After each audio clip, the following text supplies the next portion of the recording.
Come to order. And I just want to say good morning and welcome, and it's great to see you all here today. Today we're meeting to discuss how the very elements that power our energy infrastructure, our manufacturing, and our defense industrial base are increasingly controlled by our greatest strategic rival, the Chinese Communist Party. Do we continue to buy Chinese minerals and increase our dependence on our greatest adversary? Or do we and our allies begin to mine and produce these critical minerals ourselves? When the Chinese government controls critical minerals, it then has the power to dictate what we say and what we do. This is because if we don't do what they want, they can turn off the flow of critical minerals and cripple our industry. This is not a theoretical problem. The Chinese government has weaponized the rare earth supply chain against the United States. Last month, China imposed export restrictions on rare earths and other materials necessary for American industry. This didn't happen overnight. Over decades, the Chinese government took advantage of our inaction and built up this critical choke point. In 1992, China's then leader, Deng Xiaoping, stated, "There is oil in the Middle East, there is rare earth in China." Since that statement, China's dominance in rare earths has grown to the point where China will control 76% of rare earth element refining by 2030. That's according to an estimate by the International Energy Agencies. We're watching Xi Jinping wield the rare earth weapon Deng Xiaoping began developing decades ago. Over the span of 30-plus years, China grabbed different parts of the critical minerals industry, developed a loaded gun, and pointed it directly at American industry. It strategically acquired an American magnet company, stripped out the American know-how, and then shipped everything to China. It also bought up mining assets overseas, tanked global mineral prices, and killed American mining firms. These strategic moves by China threaten our nation, our people, and our way of life. Take the rare earth element samarium. It is crucial for military platforms, but almost the entire supply comes from China. Without it, we would be unable to make certain defense platforms, and that's only one element. There are many more that are critical to American manufacturing, national security, and our economy. Without them, our society would crumble. Bringing mining value chains back to the United States will take time and require concerted effort from Congress and industry. Without a permanent signal from Congress, businesses will not invest and China's advantage will grow. This year, the Trump administration has taken bold actions to start breaking our dependence on China. President Trump issued executive orders to unleash American energy and created the National Energy Dominance Council. He also strategically invested in U.S. companies, sending a strong signal to the market that the U.S. government will take on the CCP to prevent its long-term dominance of the critical mineral sector.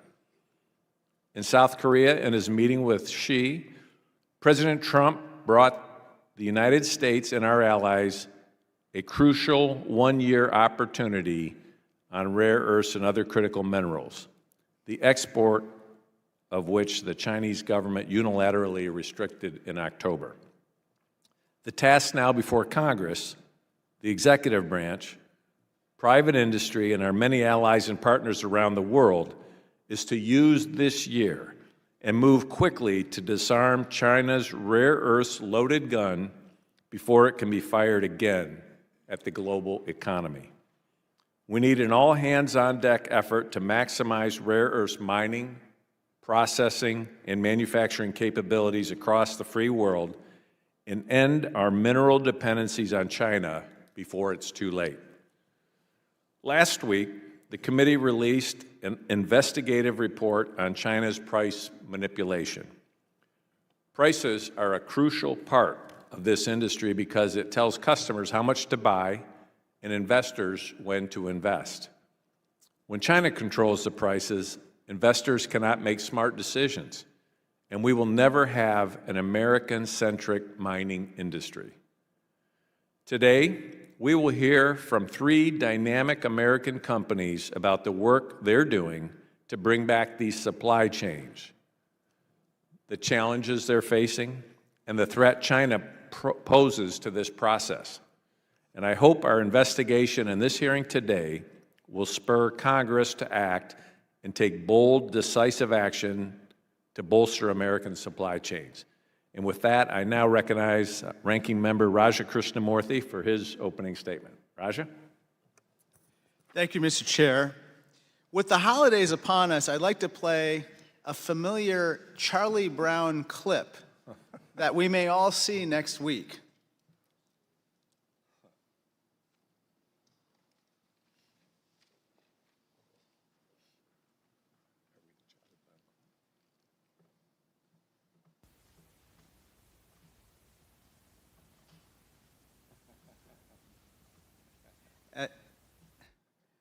As you can see, just when Charlie is about to kick the ball, Lucy pulls it out from under him, as she always does.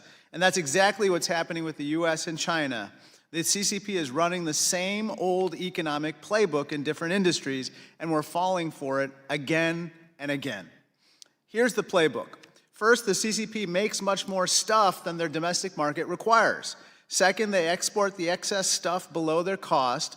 By doing this, they pull the rug out from under non-Chinese companies trying to compete. And then third, once the CCP has killed the competition, they weaponize their monopoly for coercive purposes.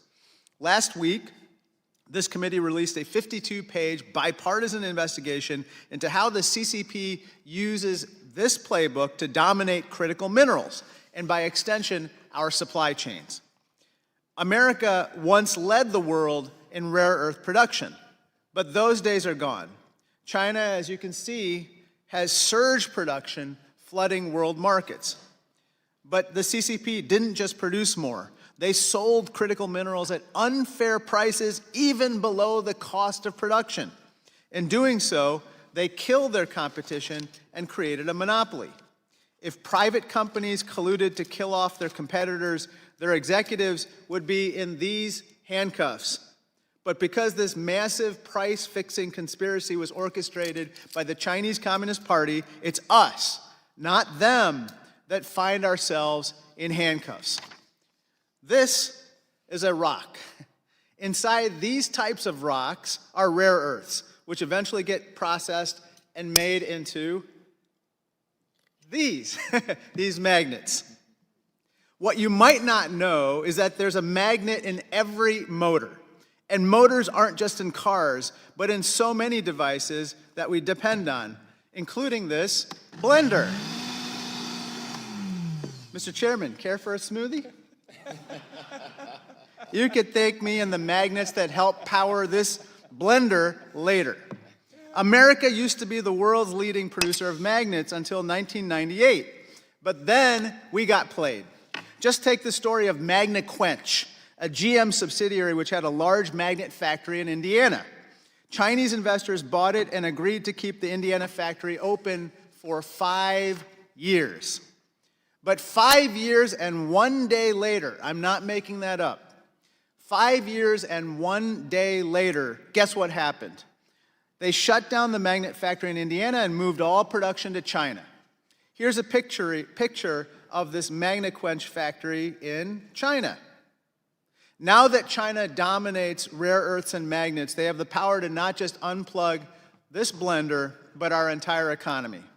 But the keys to unlock our handcuffs are right here in this room. Niron produces the world's only permanent magnet that uses 0 rare earths. MP Materials operates the only rare earth mine in America, Mountain Pass, California, which is pictured behind me. And Lithium Americas is developing the largest lithium deposit in the U.S. If these companies fail, the CCP wins. But if these companies succeed, we all win. And that includes the Chinese people themselves. Some of us may recall the 2005 movie Blood Diamond about African diamonds mined using forced labor. Well, it turns out the CCP is mining many of its critical minerals using Uyghur forced labor. So here's my proposal for a fictional sequel. It's called Blood Minerals, a movie about how China is exploiting its own people to mine critical minerals and then weaponize its monopoly against Americans. This is unacceptable.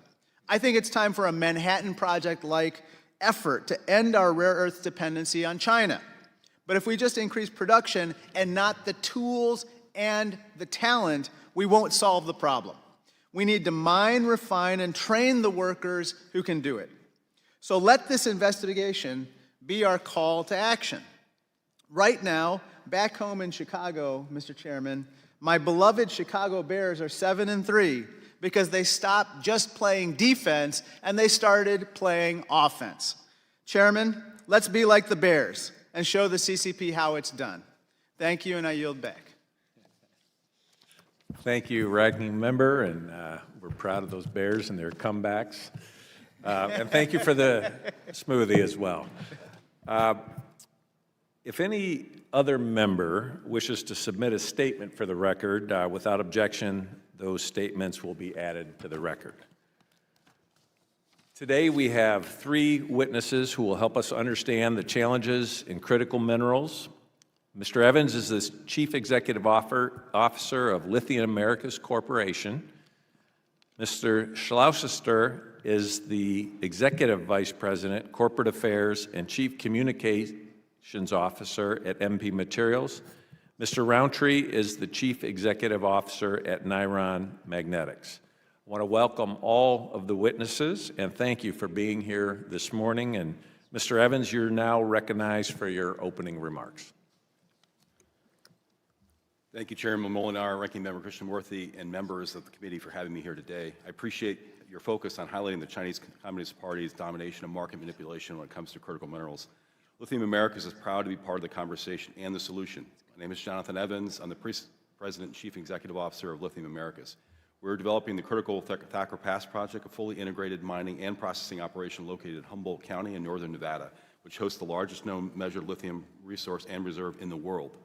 Thacker Pass is owned by a joint venture between Lithium Americas and General Motors. Our immediate focus is advancing phase 1 of the project towards production, targeting nominal design capacity of 40,000 tons per year of battery-grade lithium carbonate. Once online, phase 1 will increase U.S. lithium production tenfold and could meet roughly 20% of the U.S. processed lithium demand. We're grateful for the U.S. Department of Energy's $2.23 billion loan, which will help finance the construction and processing facilities at Thacker Pass. Together with our partners in administration, we are strengthening America's supply chain, creating high-quality jobs, and bolstering our long-term energy security and prosperity. Onshoring large-scale U.S. lithium production is not optional. Lithium is a critical element of national security, powering a vast array of defense technologies to sustain both resilient military operations and essential civilian infrastructure. Beyond its strategic importance, lithium represents a powerful driver of economic growth and energy independence, creating American jobs, strengthening domestic industries, and bolstering long-term energy resilience. Yet the United States remains dangerously dependent on foreign countries, including China, for this critical mineral. The U.S. currently produces less than 1% of the U.S. global supply of lithium. This is not merely an economic vulnerability, it poses a direct threat to national security. China, recognizing lithium's strategic value, has aggressively moved to dominate the global supply chain. From mining and refining to battery manufacturing, Chinese companies now control roughly 70% of the global lithium chemical processing capacity, using state-backed subsidies and predatory pricing to suppress competition and cement their market dominance. I'll add they control over 80% of the battery production in the world. While the U.S. played a critical role in developing lithium-ion battery in the 1980s, China has since built the infrastructure and industrial base needed to dominate the global market and shows no intention of relinquishing that control. The CCP views dominance over critical minerals as a matter of geopolitical strategy. Through a coordinated, decades-long effort, China has systematically secured control over key mineral supply chains to shape their global markets in their favor. China now leads the global lithium industry, not only in mining and processing raw materials, but also in manufacturing critical components such as battery cathodes, electrolytes, and the batteries themselves. The CCP actively supports its domestic companies in acquiring foreign assets, offering them low to no interest loans and political backing to secure supply chains abroad. This pattern is evident across regions including Africa, Australia, and Latin America. To maintain its dominance, China has depressed global lithium prices to discourage investment by non-Chinese firms and to deter public or private capital from entering the market. Despite soaring demand and double-digit annual growth in lithium applications, this price manipulation has constrained the development of independent, transparent supply chains. Efforts by Western entities to establish transparent market-based price indexes have been undermined or displaced by Chinese-controlled platforms such as the Shanghai Metals Market and the London Metals Exchange, both of which are now controlled by Chinese pricing data. As a result, global financial institutions rely on distorted benchmarks, limiting Western firms' ability to secure financing and expand non-Chinese lithium supply chains. We cannot let the CCP continue to dominate critical minerals. We are thankful that President Trump, his administration, and Congress are focused on this and that the U.S. government is partnering with companies like Lithium America to ensure a strategic global supply chain. Thacker Pass is the only fully permitted under construction lithium production project on U.S. soil. This project will put the U.S. on a path to self-sufficiency, but it's just a start. But developing projects like Thacker Pass is highly risky. The upfront costs for exploration, permitting, appeals, and community engagement are high, and the timelines are long and uncertain, which deter private investment. Targeting federal support, including streamlined and predictable permitting, timely resolution of appeals, and tools to de-risk early strategies can help ensure these projects are successful. The U.S. cannot compete globally unless important national projects can be built in a timely manner. The formal permitting and subsequent appeals process for Thacker Pass took nearly 5 years. We were actually considered fast-tracked, given the process typically takes 7 to 10 years in the U.S., which is among the longest in the world. Such lengthy, unpredictable, and litigation-prone processes discourage private capital from investing domestically.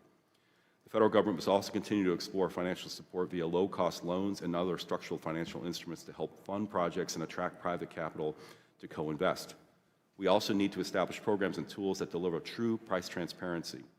Public capital markets are dissuaded from financing and supporting non-China-backed supply chains, given the global narrative has been hijacked by China and its pricing models. The same pattern appears in other critical minerals, including rare earths. Despite weak headline prices, China continues to acquire overseas lithium and other key resources, often at discounted valuations, reinforcing its market power. The U.S. can level the playing field by supporting a temporary minimum price tied to validated market price-based production costs. Today, China is running high-cost domestic capacity below cost, backstopped by subsidies, to flood this market and depress prices.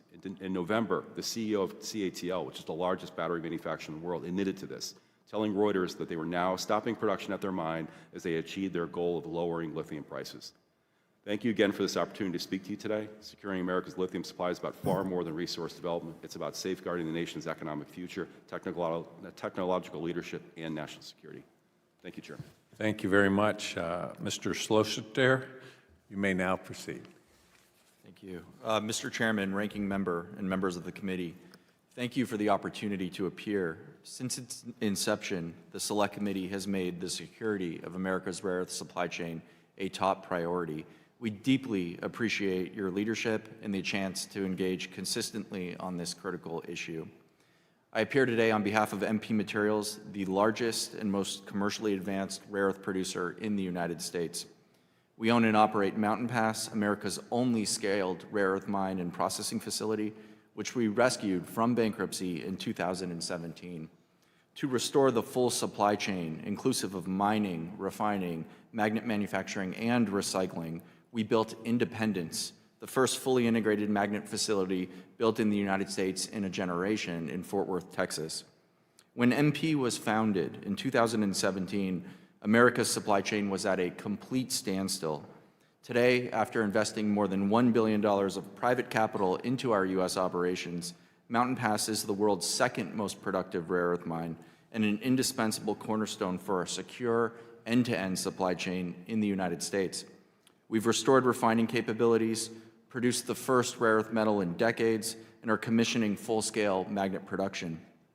Our workforce has grown from 8, literally a team of 8, to nearly 1,000 people across California, Texas, and Nevada. In the coming years, MP Materials will invest another $1 billion to execute our public-private partnership with the Pentagon and deliver for our foundational customers, including General Motors and Apple, creating over 1,000 incremental new manufacturing jobs and scaling U.S. capabilities across every link of that supply chain. Your investigation makes incredibly clear what we have experienced directly at MP Materials. While China's industry is highly skilled and highly capable, its dominant position is both enabled and hardened by subsidies, price manipulation, and scale. In the early years of our business, we produced mineral concentrate at Mountain Pass that could only be sold into China, the sole market with the refining capacity to process it. We reinvested those profits to build U.S. refining capabilities at Mountain Pass. But as we prepared to launch, neodymium praseodymium prices, the price of the key commodity, collapsed to levels below even China's lowest production costs. That predatory pricing destroyed incentives to invest, and it kept capital scarce. China's sweeping export controls this year were a significant wake-up call. They disrupted supply chains, triggered factory shutdowns in the United States, and they underscored an important truth. Rare earths may be a small upstream industry worth just tens of billions of dollars, but they underpin trillions in downstream economic activity and millions of jobs. Physical AI, robotics, advanced semiconductors, electric vehicles, blenders, everything. These are the industries that are the backbone of the U.S. economy. This vulnerability created the conditions for urgent coordinated action. In July of this year, MP Materials and the Pentagon entered into a transformative public-private partnership. The agreements are anchored by 3 pillars closely aligned with this committee's recommendations, and they reflect the urgency that the chair and the ranking member have called for. We are grateful for the bipartisan support expressed by the chairman and ranking member following this announcement. It's a clear signal of the importance of securing and acting to restore America's rare earth supply chain. First, the partnership is anchored by a price floor agreement that directly addresses the market-distorting practices identified by this investigation. Second, it includes a 10-year magnet offtake commitment, enabling us to invest well over another $1 billion in the coming years to take our U.S. production capacity towards a 10-fold increase to 10,000 metric tons of magnets per year. Finally, it includes a transformational capital investment that positions the Pentagon as MP's largest shareholder. Now, this feature ensures that taxpayers share in the upside opportunity created by the partnership's features, including mechanisms like the price floor. Based on our current market capitalization, this stake has already generated approximately $700 million in unrealized gains for taxpayers. These measures demonstrate how public-private partnerships can deliver national security benefits while creating opportunities for taxpayers and the federal government to share in the upside rather than simply absorbing risk and losses. The bipartisan recommendations contained in this committee's report offer a strong blueprint, and we endorse its direction. Where appropriate, the federal government should deploy tools that neutralize predatory pricing. Congress should level the playing field in trade. Congress should support workforce development initiatives. Congress should endeavor to reasonably compress permitting timelines for high-standard projects. The United States should pursue sectoral arrangements with trusted allies and partners. And finally, the United States should incentivize and reward American companies that source U.S.-produced critical minerals and derivative products. It is worth noting the irony that China is not only the largest producer of rare earths, but also the largest end market for both materials and magnets. They're the largest customer. Strong, deliberate action by U.S. companies, akin to the agreements we signed with General Motors in 2022 and Apple earlier this year, can help reverse decades of dependency. Mr. Chairman, ranking member, members of the committee, America can achieve resiliency again. We share your view that doing so is no longer optional. Supply chains are the front lines of industrial and national security. Beijing's escalation this year was a wake-up call. In the near term, its actions were disruptive and costly, but they may ultimately prove to be a strategic miscalculation. If we respond with sustained resolve, these actions can become a catalyst for rebuilding a secure, competitive supply chain that takes this issue off the table once and for all. Thank you for your attention to this urgent issue, and I look forward to your questions. Thank you. Mr. Roundtree, the floor is now yours. Chairman Molinar, Ranking Member Krishnamurthy, and distinguished members of the committee, thank you for inviting me here today to testify. My name is Jonathan Roundtree, and I serve as CEO of Niron Magnetics, a Minnesota-based company that manufactures the world's first commercially scalable, high-powered permanent magnets, free of any rare earth elements. I'm proud to report that we're already producing magnets for customers across multiple sectors at the ton scale. I'm grateful for the strong bipartisan support in Congress and the administration for the strategic value of U.S. manufactured magnets that eliminate foreign dependencies while strengthening domestic industrial capacity.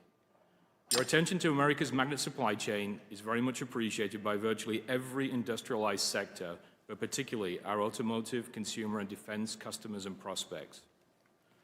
Today, U.S. industries consume roughly 50,000 tons of permanent magnets annually, but analysts believe this figure will at least double by 2040. However, current U.S. manufacturing output is no more than 10,000 tons.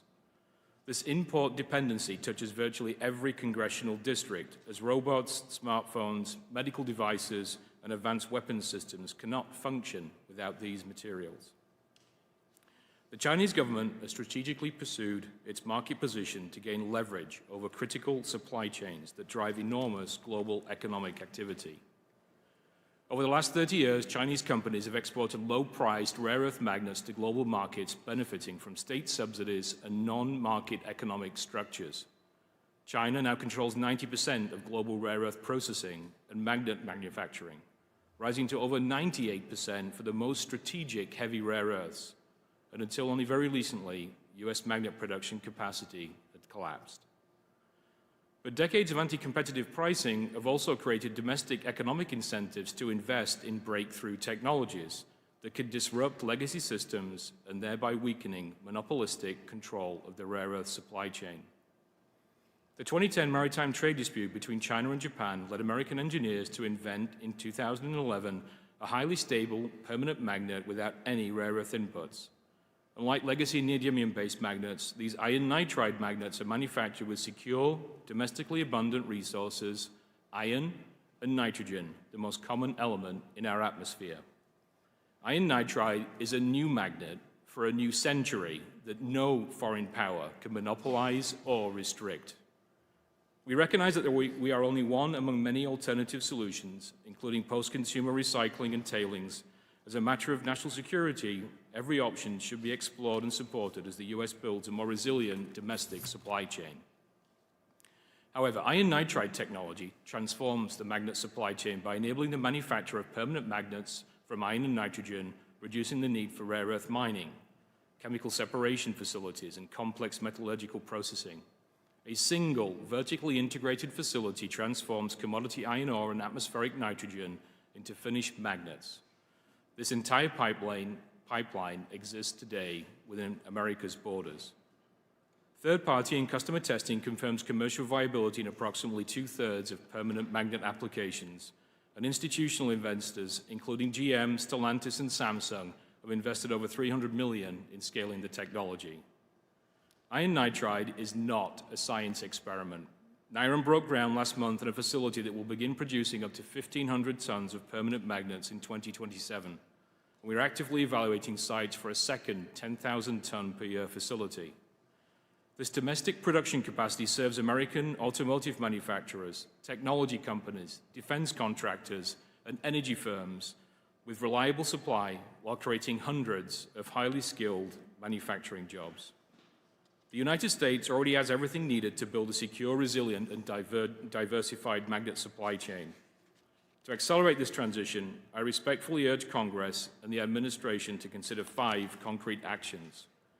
1, to establish federal procurement preferences for domestically manufactured magnets. 2, extend Title III of the Defense Production Act and similar authorities to alternative magnet technologies alongside rare earth processing initiatives. 3, create tax incentives that level the playing field for domestic producers without picking winners among competing technologies. 4, direct federal agencies to prioritize supply chain security over short-term cost savings. And 5, provide import tariff exemptions for manufacturing equipment from allied trading partners. American industry and innovation have produced proven solutions. Federal policy must now align with strategic necessity. Thank you. Thank you very much, all 3 of you. And now we'd like to move to questions. And as we've discussed, last week our committee released an investigative report highlighting that the U.S. mining and refining capacity is limited in part because China has manipulated critical mineral prices for decades. And the Trump administration's recent deal with China essentially gives the United States and our allies about a year to become less reliant on Beijing for critical minerals. Given that mining and refining operations traditionally take years and years to bring online, It's our belief that we need to act quickly and act now. And what I'd like each of you to do, and maybe start with Mr.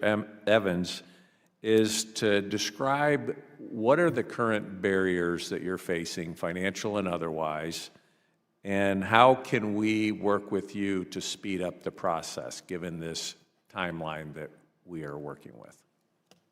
Thank you, Mr. Chairman. One of the largest barriers that we have to level the market is price transparency. I think you've heard the same in rare earths. Lithium is no different. They followed the same curves. In our industry, pricing is just starting to go up after coming off a high about 2 or 3 years ago. Now it's about where it was about 5 years ago. I know rare earths fairly well as well. If you look at ones like dysprosium, you would think it'd be all-time high pricing given the situation the global economy is facing outside of China, and it's in the same situation. Price discovery and fair pricing attracts private investment. The partnership between the U.S. government and private companies can actually be enhanced that way. The ball has started to roll already with some of the programs and some of the assistance programs that both Lithium Americas and MP Materials now are enjoy. The other issue is around permitting. Just as it takes a difficulty getting actually financing done, permitting timelines in the U.S. are very, very long. If you're a private investor, you're going to look at market conditions and market growth potential, but you're also going to look at when am I going to get my money back? If permitting takes 10 years or 20 years, and there are projects in this country, I will point out in copper, in Resolution, I think that's been around 15 years in development. It's a very large copper deposit. Uncertainty around permitting timelines makes people go away. I've had pension funds and others ask us in our financing process, are you fully permitted? When we weren't, they said, come back and tell me when you are. So those two legs are very, very important. The third thing I believe is actually programs like we're being discussed today and are actually already in place. Public-private partnership is important. The government needs to give a signal, and it's the government's job to actually determine really what's important for this country down the road. This is no different than the space race. If you look at the problems that the Johnson administration had convincing the American public to keep funding the space race over the 60s, it was difficult. What we got out of that was we were leaders in the semiconductor industry. Things like Velcro and all other kinds of technology actually came out during that process. Semiconductors were $1,000 each in 1960. By 1970, they were $1. And it spurned huge economic growth and leadership globally that the U.S. enjoyed. We're in the same situation here. All of the technologies we talked about are in everything in this room. Your blender, your phone, your computer, our defense systems. We need to respond, but we need to be on a level playing field. The industry and the capital markets need to understand what true pricing and true cost is. That'll attract financing, and the government definitely needs to give a signal, and we need to be able to build things in this country again. The laws are such that we have to have, and we do have the highest standards in the world, but they need to be somewhat predictable and reasonable for financial investors to support projects like this and actually get a return. Thank you. Thank you, Mr. Chairman.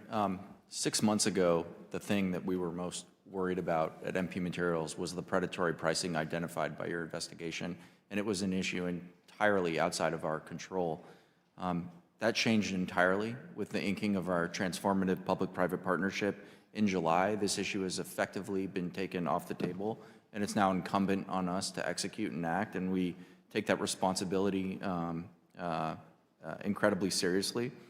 The truth is there's no silver bullet here. These issues are complex. All of the committee's recommendations in its bipartisan report are important to execute on. There isn't one individual thing that will solve this in and of itself. But I would highlight that products do need markets. And I think what the Congress can do is both incentivize and aim to reward companies, large downstream end users, that give procurement preferences for US-made critical minerals and derivative products. There is enormous aggregated buying power in the downstream of the American economy that can compel a lot of activity, and that can happen in the private sector. And again, I would applaud the efforts of General Motors in 2022. We would not have a rare earth factory coming online in Fort Worth, Texas, were it not for them acting in 2022, well before this issue was in the mainstream. And I would also recognize Apple for doing so with us earlier this year following a 5-year relationship. The second thing I would advise is that between our closest allies and trusted partners, countries like South Korea and Japan, Australia, we can work together to have the right resources, the right processing capabilities, and the right markets to create real resiliency. Right now, we need to bring supply online, but as that supply comes online, we have a lot more optionality, and I think our efforts abroad can be a lot more effective. Thank you, Chairman. At Nairon, we've had incredible government support over the last decade to develop our technology. And every time we've received that support, we've been able to use that to catalyze private investment. And so it's been a great public-private partnership. For us, the biggest impediment right now to scale is capital. And so here we need access to loans, grants, and other vehicles that would help us to catalyze that private capital to build our capabilities. Nairon's technology is based on iron and nitrogen, and so we have inherent cost advantage in terms of our input raw materials. But magnet making, as you've seen, is a very competitive market. And so for us to be competitive, we need to be at scale. And so here, help and support to get to that 10,000-ton scale is critical. A 10,000-ton plant for us is a world-scale magnet factory. That's the size of factories typically in China. And so at that scale, we were designed and developed our technology to compete head-on with China and really provide, secure, reliable magnets to every industry that's critical and how it enables. Thank you. Thank you. Now I'd like to recognize Ranking Member Krishnamurthy. Thank you, Mr. Chair. I want to show a picture from 1973 when OPEC, a group of oil-rich countries in the Middle East, imposed a total oil embargo on America. Millions of Americans were left with empty tanks, and our economy nearly ground to a halt. This lesson was not lost on the CCP. As the chairman mentioned, 20 years later, Deng Xiaoping, the former leader of China, said, quote, "There is oil in the Middle East, there is rare earth in China." Mr. Roundtree, the CCP saw America's dependence on Middle Eastern oil as a model. And the CCP copied this model to control rare earths and induce American dependence, right? Yes, it's similar, but it's a little bit different because they didn't embargo a country here. They have a licensing system where individual customers have to apply an onerous process sharing a lot of sensitive information to basically obtain a license that only lasts for 6 months to obtain those magnets. And so sharing a lot of sensitive, American IP. Let's take a look at one important rare earth compound where the CCP used their playbook. Let's look at a material called NdPr oxide, which is essential in permanent super hard magnets. It costs Chinese producers roughly $50 per kilogram to make NdPr. $50, that's the key number to keep in mind. When the US tried to make our own NdPr, let's see what China did. They slashed the price from roughly $170 per kilogram, as you can see here, to about $49 per kilogram in 2024. And that's, now $49, Mr. Slouster, that's less than the $50 cost of production, right? Correct. That's not a coincidence. This steep decline happened immediately after the CCP met to discuss the price of NdPr and then ordered Chinese producers to flood the market to drop the price. But that's not the only mineral the CCP has targeted. Let's take a look at samarium, which powers heat-resistant magnets and guidance technology in our critical weapon systems, such as the F-35, the Tomahawk cruise missile, and the Stinger missile. The CCP controls nearly all of the world's supply of samarium. And just like with NdPr, they've used that control to drop prices so America cannot compete. Just look here. As the US made attempts to create domestic sources through contracts with MP Materials and other companies, we see how the CCP brought the price down from around $20 per kilogram in 2022 to $9.91 per kilogram in August of this year. But the key thing here is that the average cost to produce samarium, even in China, is $11 per kilogram. Again, the CCP is selling for less than their cost. The same is true for magnets. Mr. Slouster, as you can see behind me, in 2020, we found this very interesting memo from the Chinese Commerce Ministry's archives. Can you please put this up? This is a fascinating memo. It says, for magnet exports, for Chinese rare earth companies, quote, the transaction price tends to be low, even to the point of being lower than the production costs. The CCP is straight up admitting that it's selling for less than the cost of production, right, Mr. Slouster? Yes, our view is that magnets are being sold for less than the production cost and the cost of raw material. That's predatory pricing, as you mentioned. The CCP playbook is clear. Overproduce, underprice below the cost of production, thus attempting to kill its competitors, and then weaponize the monopoly. So the question is, what do we do about it? Mining and processing more rare earths in America is only one part of the solution, I respectfully submit. We also need alternatives that potentially bypass rare earths entirely.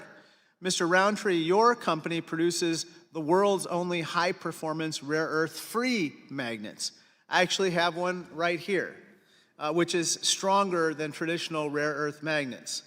If produced at scale, it appears that your magnets could be cheaper than normal magnets.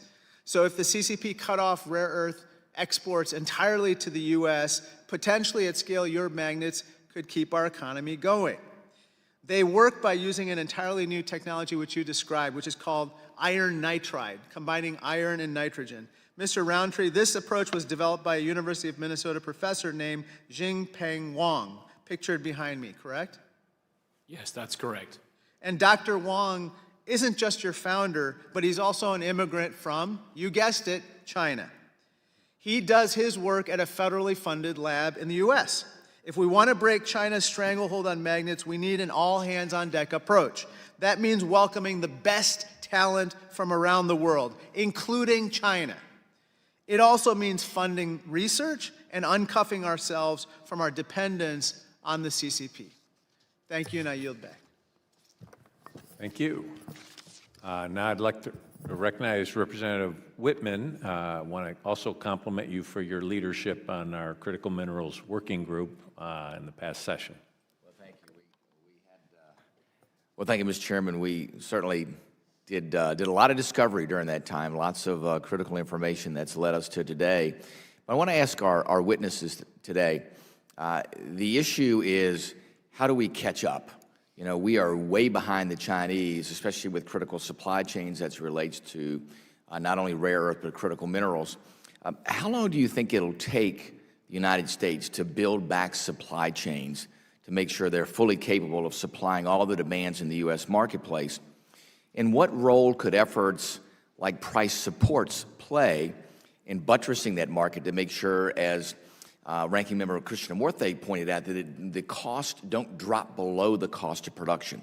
We kind of create a price floor there. We aggregate demand. We make sure that we are producing to the U.S. demand and making sure that we produce with a guarantee that the floor never drops below the cost of production, which kind of acts as an insurance policy. So I want to get your perspective on how you think that would play in helping the marketplace and making sure, too, the demand signal is sent and investments take place as they should in those areas.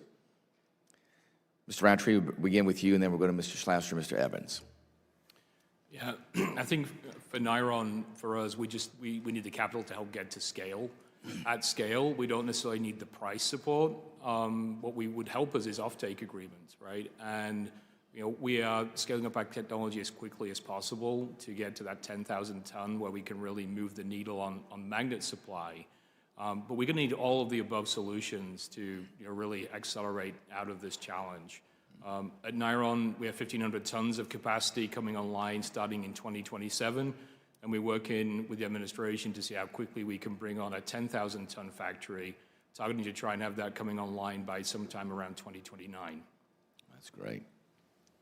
Matt? Before I look forward, I want to look back because I think it's relevant here. In 2017, the founder of our company, James Lutinsky, he acquired Mountain Pass when it had 8 people and was in care and maintenance under the supervision of a federal judge. There was no accounting system, no corporate infrastructure, literally 8 people. The U.S. had 0 mining, 0 refining, and 0 magnet manufacturing. Today, we have the 2nd largest rare earth mine on Earth right now in the state of California We have the largest rare earth refinery in the Western Hemisphere, again at Mountain Pass. We have metal production online and on a commercial basis, and we're getting ready to do full-scale magnet production.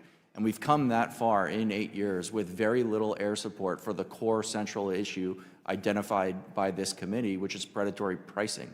So now that we have significant resolve and that issue, in our case, has been effectively taken off the table, we can move much more quickly.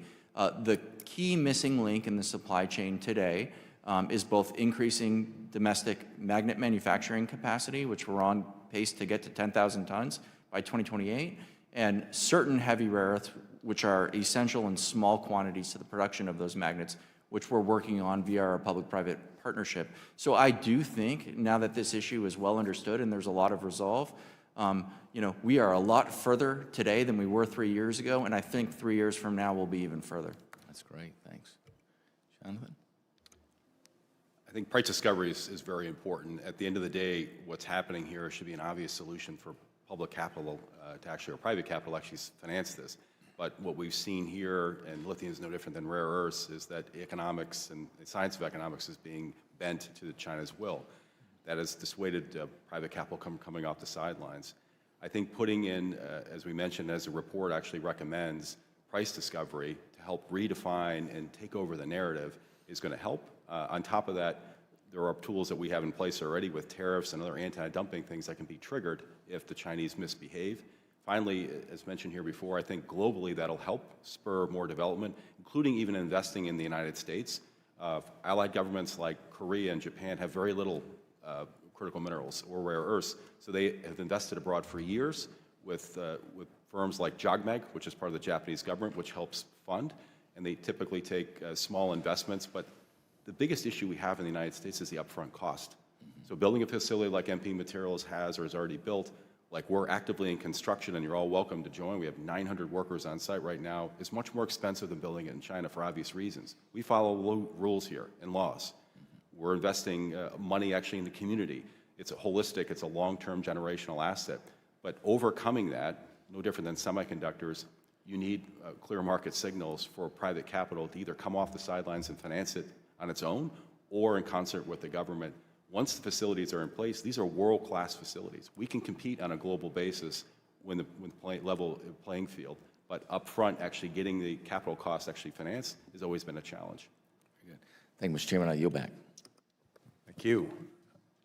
Representative Stevens. Thank you, Mr. Chair.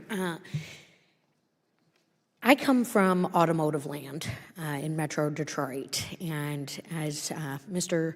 Schlauster mentioned a handful of years ago, some of our automotive leaders have directed a cause or a purpose for this nation to really do some great work in critical minerals. But it wasn't just a handful of years ago that policymakers recognize that we have a problem with our dependency on China for critical minerals, critical materials that go into our supply chain. And in fact, when I was working in the administration of Barack Obama on a little thing called the U.S. Auto Rescue, the initiative that saved our large automotive companies from bankruptcy and rescued hundreds of thousands of jobs, we recognized that we were dependent on China for minerals, and we were dependent on China for microchips.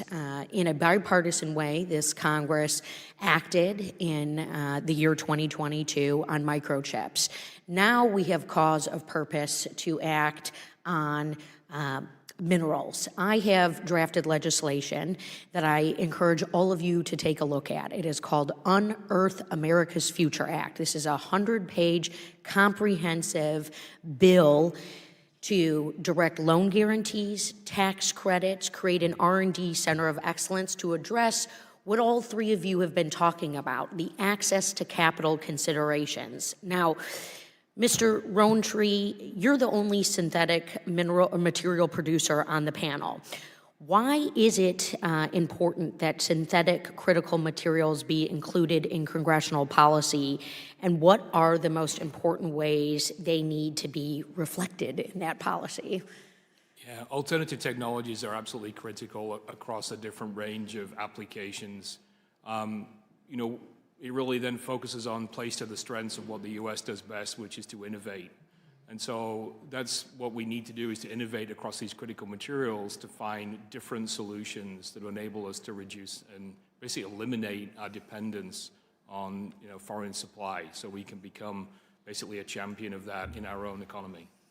Yeah, and so while Iron Magnetics is already scaling production, many synthetic materials are still in the demonstration phase, and as Congress seeks to act now, how do we make sure that the next generation of innovations like these are included in our policy discussions or our way forward? Yeah, I think I mentioned earlier, it's taken us 12 years to get to this point. Right. Materials development is tough. It takes a long time. And so support is needed during R&D, but it's basically beyond that through pilot. And so we were a successful recipient of several Department of Energy grants, including a $20 million scale-up grant that enabled us to get from the gram to the ton scale where we're currently producing today.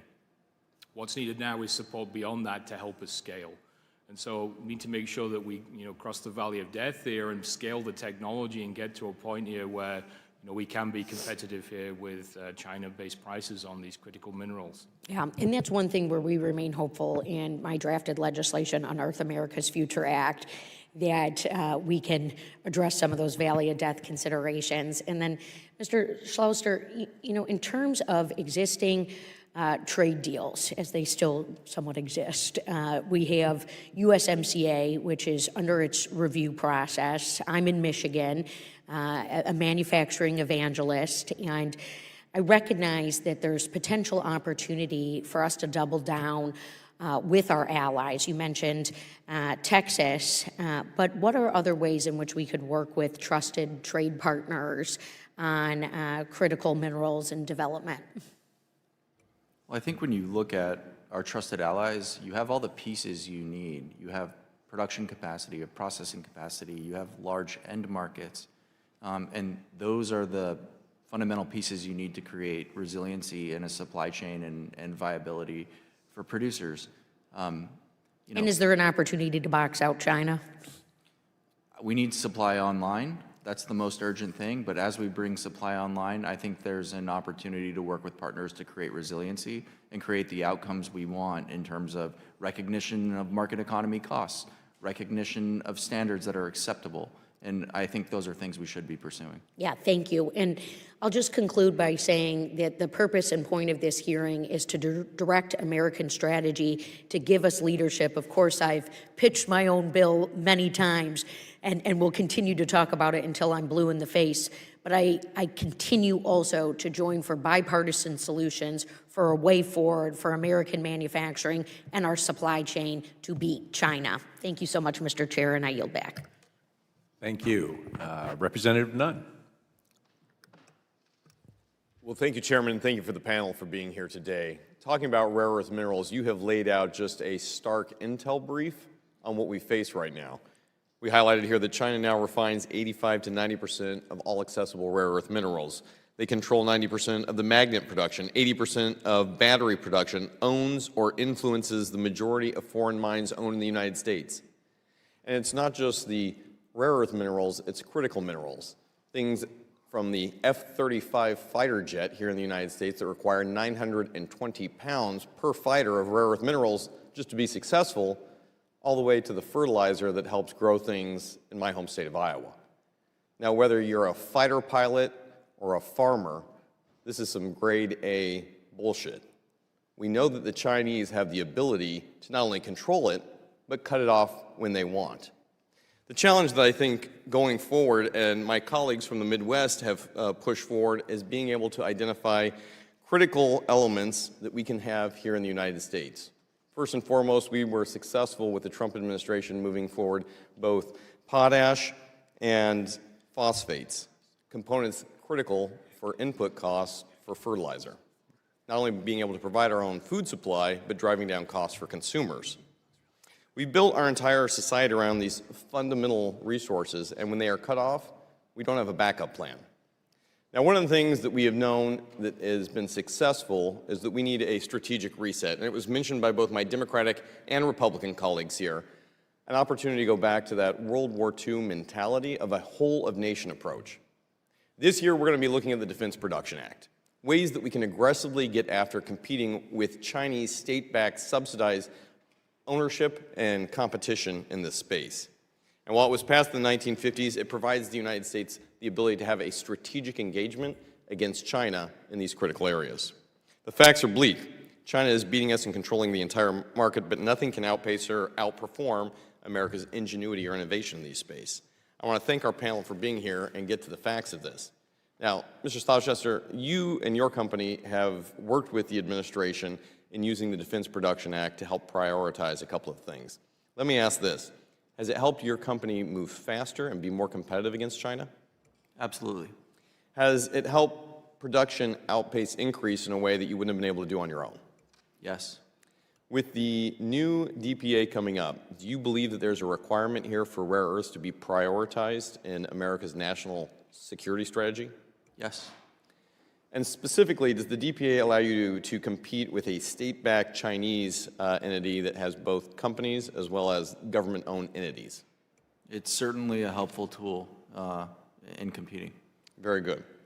I'd like to know a little bit here on how the U.S. measures could successfully decouple with DPA from China and decrease our reliance on China's production of critical minerals. You've got some great examples. Sure. You know, the Defense Production Act was first invoked for rare earth materials, I believe, in 2019, along with a series of presidential determinations, and it's been used in the past 3 administrations to help build up our domestic capabilities to refine rare earths. We received our first award. It was a very small one. We were a much different company in 2019, and then received 2 more awards in 2020, and that resulted in a little bit of capital investment alongside a lot of private capital from us to bring the separation facility that is now online at Mountain Pass, the one I referenced in my remarks. It is now online. But it wasn't just the capital. I think at that time it was relatively small. It was $10 million relative to a $200 million plus investment. It was the signaling power. We were going public at that time. The U.S. government essentially said this is an important national security project. I think that does sort of signaling power helps to unleash the private markets, the private capital markets, which are something I think we should all endeavor to unleash. And so I do think DPA is incredibly important and has been throughout our history. Mr. Evans, I'd like to speak with you a little bit as well. You've worked on the lithium side, such a critical component to our future going forward. Is there an ability for the United States to actually be able to compete against China? And what other tools would you recommend that we do to help secure lithium as a future for the U.S.? Yes, we actually have a lot of lithium in this country in different forms. In the basin of Nevada, which we're at, which we've done measurements and drilling, and it's the largest in the world. Also in Arkansas and Texas, the Smackover Formation also has lots of promise, and there's another project there that is going to be great. Difficulty up front for us, we've had to compete through market peaks and market troughs, and I want to recognize General Motors as well. They've invested nearly $1 billion in us early on, and they've stuck with us through this project, along with Orion Finance, which the government has chosen actually to work with the Department of War to invest offshore. But it's very, very important that we have a level playing field here. Pricing is key. Look, the government at the end of the day shouldn't have to pay for all of this. But the signals and the data have been completely hijacked by the Chinese. The London Metal Exchange, which this committee identified, is actually controlled by China, which is actually a surprise to me. All the pricing data for rare earths, for lithium, and for a lot of these other minerals that we've been talking about are defined by China. The financial community uses that for their investment decisions, and it dissuades investment. The Chinese, on the other hand, have been shopping around, even in the face of pricing declining, in some cases in our industry, 80% after a peak, and are still buying assets in Africa, in Latin America, all over the world, because it's a long-term play. And the pricing and the market is controlled basically by the government, but also by collusion with CAT, BYD, and others to suppress any further development.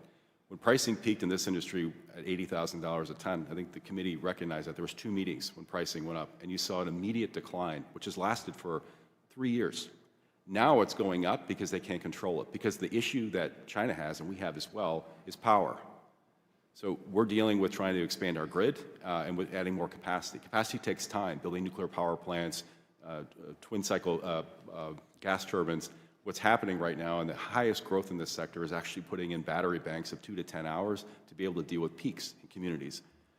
Typically 6 to 10 p.m. at night, you come home, you have to have a peaker plant.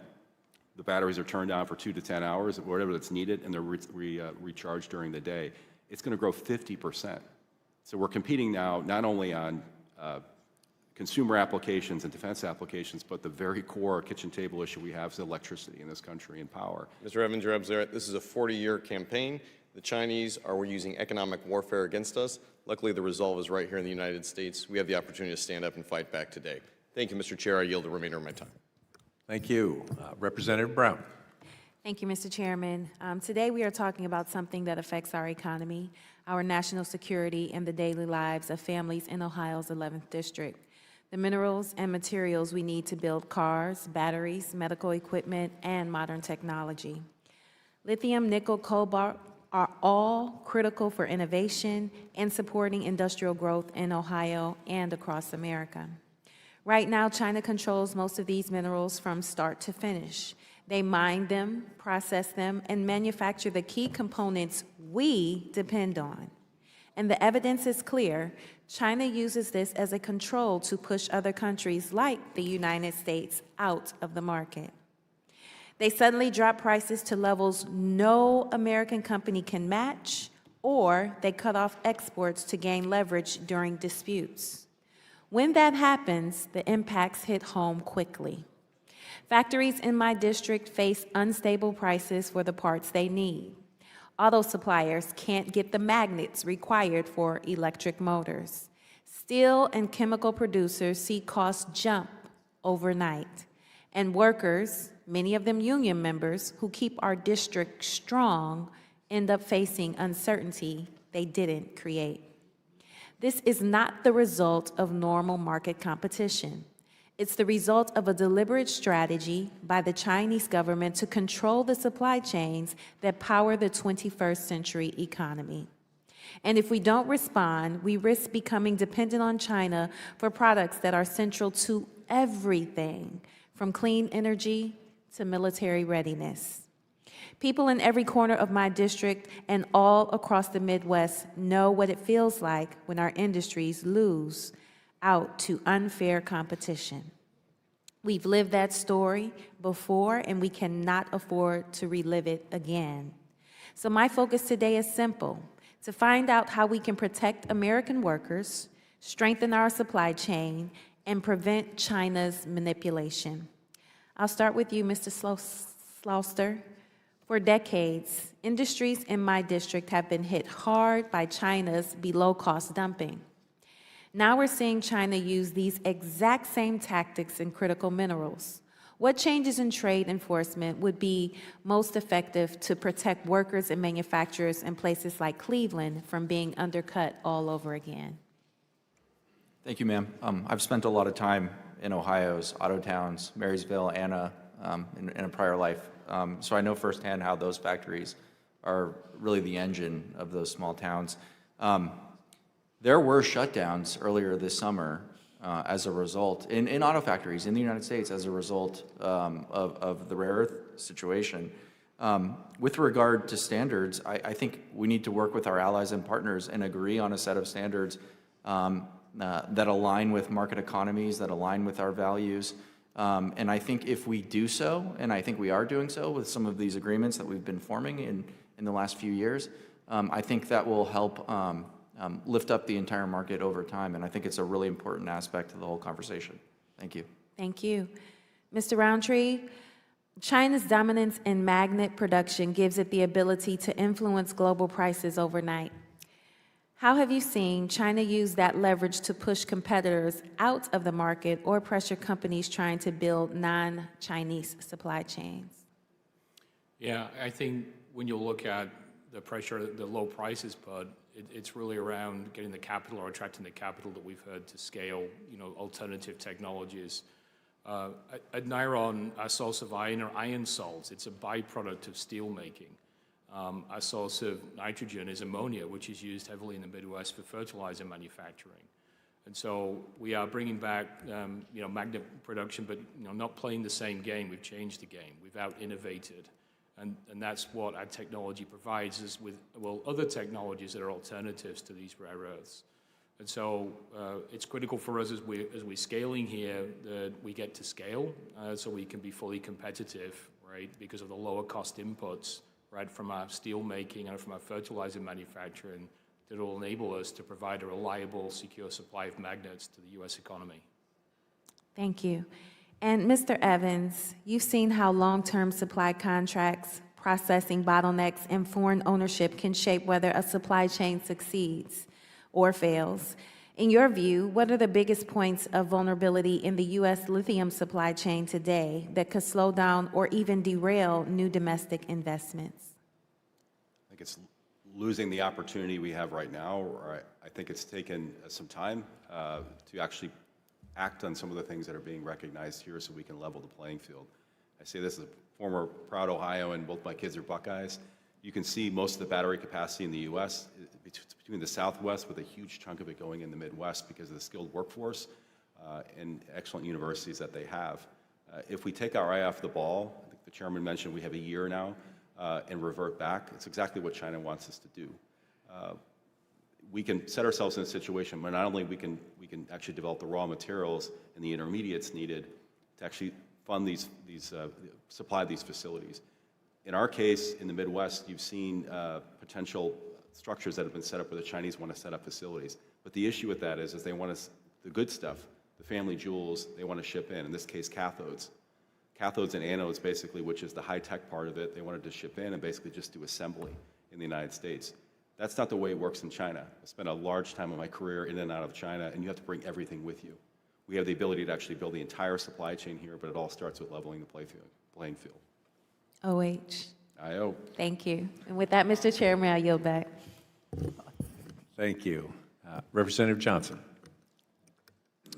So the report released from this committee proved what we all have known to be true, which is the Chinese Communist Party has been engaging in textbook anti-competitive behavior, overproduction, dumping, government subsidy of those arenas, those industries. And of course, we've seen it very acutely in this critical minerals space.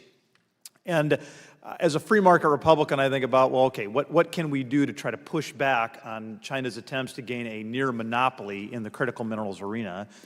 The U.S. government has taken an equity stake, Mr. Slouster, Mr. Evans, in your companies. That's not normally the first place my mind goes to what our government should do.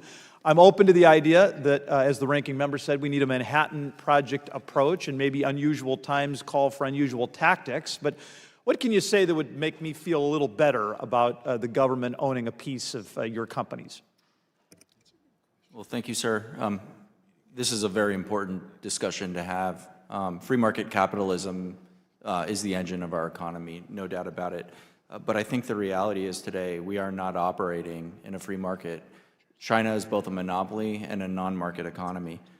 The most important features of our agreement, and I do think, with respect to some of the other agreements that have been discussed, ours is very, very unique. The actual most transformative feature of that agreement is the price floor, which corrects this distortive non-market behavior that this investigation found. And what the equity piece of the agreement allows U.S.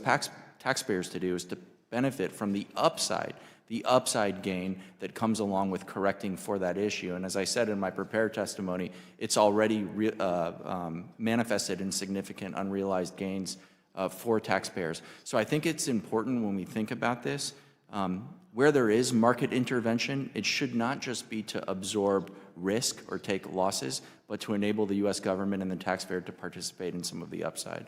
And I think that's what our agreement allows for. In our case, in return for the government's equity stake, we're being offered the lowest cost of capital in the world. As I mentioned here, one of the difficult parts for industries like ours is actually the upfront capital cost, because again, we're not on a level playing field. I have to follow laws here, and there's things that we need to do.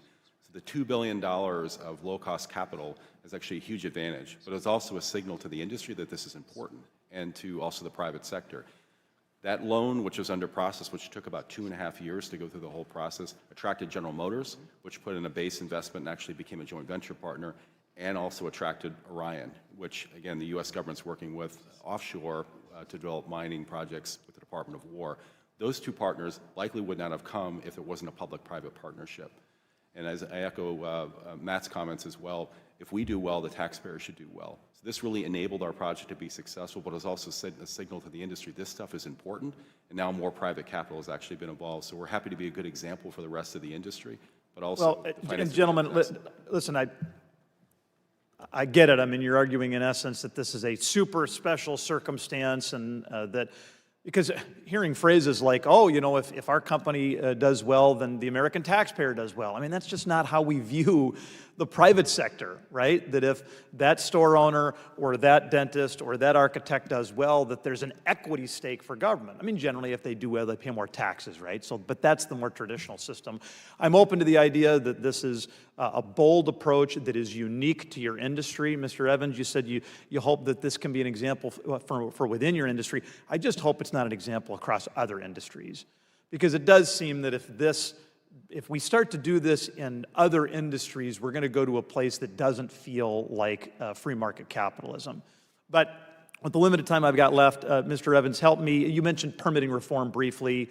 It seems like a hugely important part of where we need to go if we're actually going to become a global leader in critical minerals. Share some additional thoughts. It's really for anything, sir. Any type of infrastructure you want to build in this country. I don't care if it's a cell phone tower, it's high-tension lines. We're under the same laws, NEPA laws and so forth. And look, we need to have very strong regulations in this country, but a lot of the regulations were actually struck and cast when we were in a time where we were dealing with an opposite problem, which it was overgrowth in housing, overgrowth in industry, and so forth. It's a real barrier. The goal of all of this is to have private sector come forward, but they need certainty around things. Our process was 5 years. Look, and I was sued. I was permitted by the Trump administration, and 1 week later, I was sued. And I was stuck in court for 4.5 years. I went through a formal appeals process. I went through an appeal process on top of that in California and the circuit court.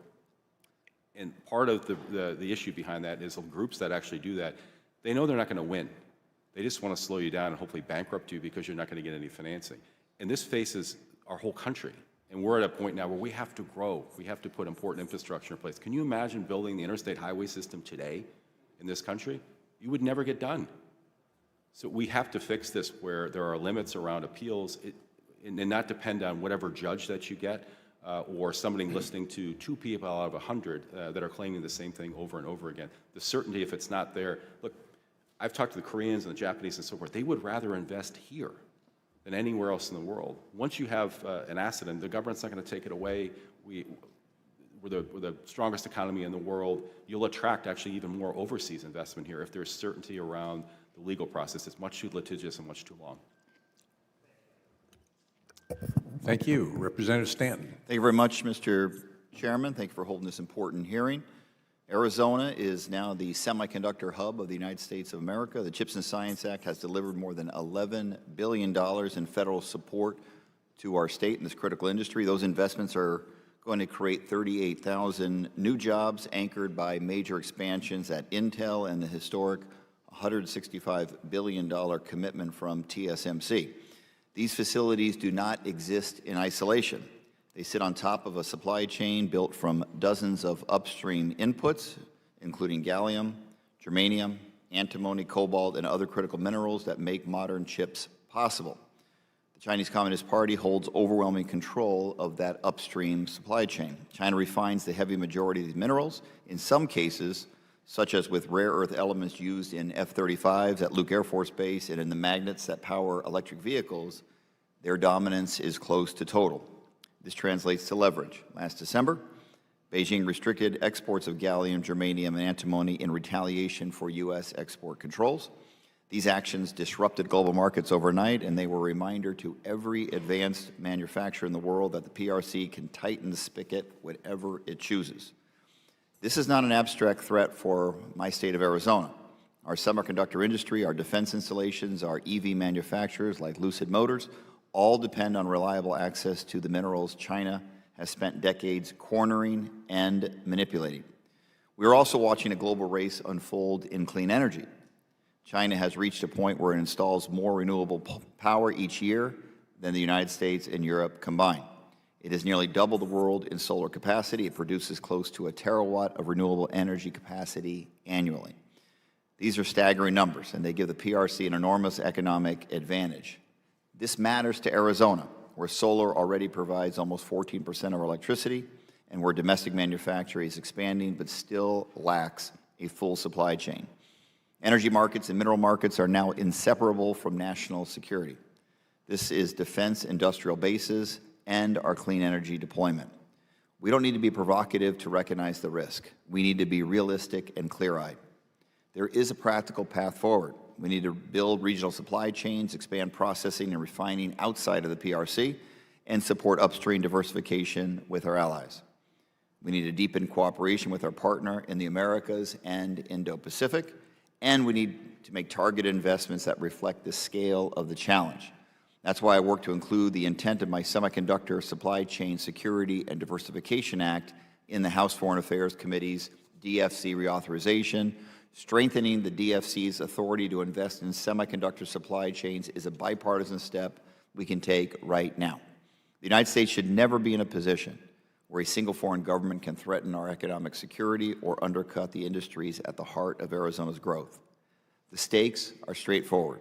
If we want to maintain our leadership in semiconductors, protect our national security, and compete in a global clean energy economy, we can't afford to let the PRC's dominance harden into permanence. Mr. Evans, we have companies in Arizona, from semiconductors to EVs, that need reliable lithium supply.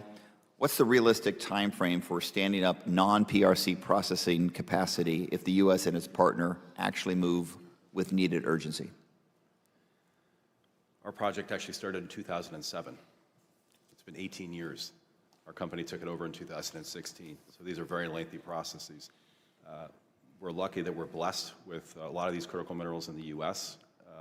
They're not going to get out of the ground, though, unless we have reform around permitting, unless we have government support for price transparency to attract private capital, and then in the case of a lot of things we've been talking about here, grants, other financial instruments that we can pull in place to help spur things along. It's going to take many years. Luckily, though, we have our allies. There are deposits like this in other countries, in other like-minded countries like Canada and others that we can collaborate with. But we've got to start the ball rolling now. What you see here, I think, is a great start, but it's certainly, we're not done. All right, thank you very much. Thank you, Mr. Chairman. This is a very important hearing. I yield back. Thank you. Representative Dunn.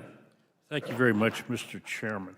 Mr. Roundtree, in my district, Florida State University recently established a Center for Rare Earths, Critical Minerals, and Industrial Byproducts. Now, FSU is also the home to the National Magnet Lab. I'm sure you're familiar with your business. These are very special high-power magnet labs. They exceed field strengths of 30 Tesla. Recently, they've been researching and reporting on separating rare earths, critical minerals, not all of them, but something like 24 of them, from the tailings of old burned-out phosphate mines. These are phosphate mines that haven't been used in decades, but the tailings are still there, and they just reprocess them with magnets instead of chemical processes and smelting. Are you familiar with this process at all? I am not familiar with that process. I am familiar somewhat with the companies that are trying to do that. And, this is another alternative, right, where we can take tailings and basically rework those to provide some of the mineral supplies that are critical here in the U.S. Either of you gentlemen familiar with that process? It's new research, and I mean, I don't know much about it myself. I am, sir. In general, the principle of extracting critical minerals of various types, including rare earth elements from industrial byproducts, it's interesting technology.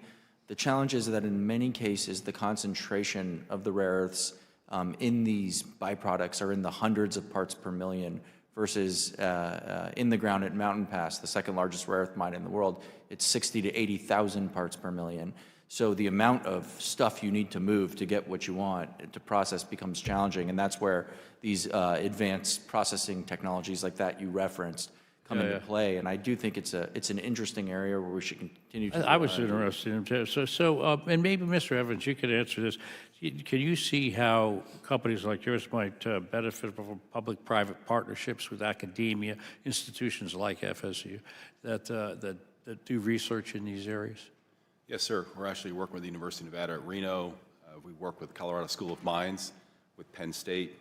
It's an important bridge between business and academia, not only for a pipeline of new students or new employees through students, which we do actively with internships, but also on new innovative ways, whether it be from recovery out of like tailings for phosphates, or in the case in our industry, optimizing process steps to lower the cost. At the end of the day, all these industries, you want to set them up that they're world-class, so they compete on a global market. When I read the research, I was interested. It looked like it might be a way to quick jumpstart the process, because we know how difficult it is to mine in the United States of America. Also, Mr. Evans, if our goal is to encourage domestic mining and refining, how should we structure our production tax credits or price supporting mechanisms so that we don't accidentally engineer our dependence on China, and we actually do, in real life, incentivize domestic production? 45X was helpful for projects like us. I know that sunsets in the 2030s, but that's certainly an incentive for companies here, just because our operating costs versus the Chinese are always going to be higher. I think price discovery helps in that we need to redefine the narrative and get the financial community also as well to look at those types of things for investment decisions. Things like stockpiling in our industry aren't as necessary, but things like anti-dumping or tariffs, if the Chinese continue to behave this way, are helpful tools in the meantime. I think the complexity around some of the products that we talked about here as well, like today, a lot of the lithium that China has, it's all contained in the batteries. So you can tariff the batteries, which I believe we do, but as processing gets stood up in the U.S., look, we're mainly a chemical company, to be honest with you. If you look at the capital, I hope we follow your advice on this. So for perhaps all of you, which industries in America are going to collapse first when we run out of rare earths and critical minerals? I mean, who's the canary in the coal mine? I think the auto industry is uniquely impacted. To build a car, you need 7,000 to 10,000 individual parts. They all have to arrive on time. That any company can assemble an automobile, I think, is a feat of epic proportions. And I think there are so many components within a car. That's why I can't tell who's that weakest. contain magnets. It's enormously challenging. And so I think that's the canary in the coal mine. Thank you, gentlemen, so much for coming here. And Mr. Chairman, thank you.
We need strong demand, quite frankly, from U.S. companies for domestic and allied critical minerals, and especially rare earths, to support a strong industry that is not dependent on imports from China. Would each of you agree that creating domestic demand by statutorily limiting critical mineral purchases from China could be a good way to ensure U.S. industry and investors have the stability that they need to invest? Essentially, buy U.S. or our allies first, China only if nothing else is available.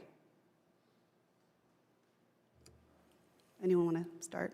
Yeah, I can start. I'd like to just refer to your original comments here about looking forward. I think that's critical. We've got to look where we need to be 20 years from now, and that's why investment in alternatives we think is critical, right? It's not going to be the solution for everything. It's all hands on deck right now, but our technology has a potential to have very significant higher performance levels and, be the magnet technology of choice for the 21st century, not the 20th century. And so critical to invest in those alternatives and look at what do we need in the future for many of these emerging technologies.